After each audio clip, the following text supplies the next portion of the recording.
పునాది వేయబడక మునిపే ప్రేమ చేత ఆయన క్రీస్తులో మనలను ఏర్పరచుకొనెను. మనల్ని ఏర్పాటు చేసుకున్నారంట ప్రభువు. ఎప్పుడు?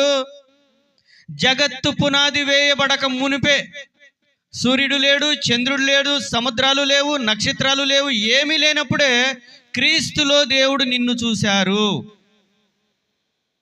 జగత్తుకు పునాది లేనప్పుడే ప్రభు నిన్ను చూశారు, మన అందరిని కూడా చూశారు. ఎవరి ద్వారా చూశారు?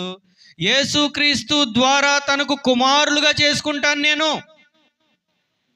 మొదటి మానవుడు తప్పు చేస్తాడని తెలుసు, ఆ మానవుడి ద్వారా అందరికీ పాపం వస్తుందని తెలుసు, ఆ పాపము ద్వారా అందరికీ మరణం వస్తుందని తెలుసు.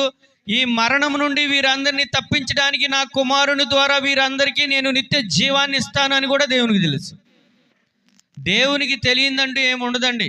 చూడండి, దీనిని బట్టి దేవునికి భూత భవిష్యత్ వర్తమాన కాలాలన్నీ కూడా ఆయనకి తెలుసు.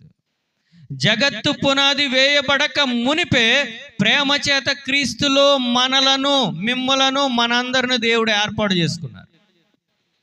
ఆయన యొక్క విధానం అలా ఉంటుంది. మనం ఏదైనా ప్రమాదంలో పడిపోయిన తర్వాత అనుకుంటాం, అర్రే ఇటు వెళ్ళకోకుండా ఇటు వెళ్తే బాగుండేది అనుకుంటాం. కానీ దేవుడు ప్రమాదం ఎప్పుడు వచ్చిందో కూడా ముందు చెప్పగలరు.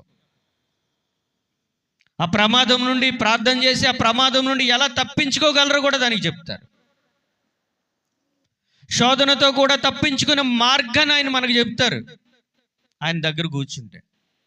మొదటిది నశించిన దానిని వెదకి రక్షించడానికి వచ్చారు.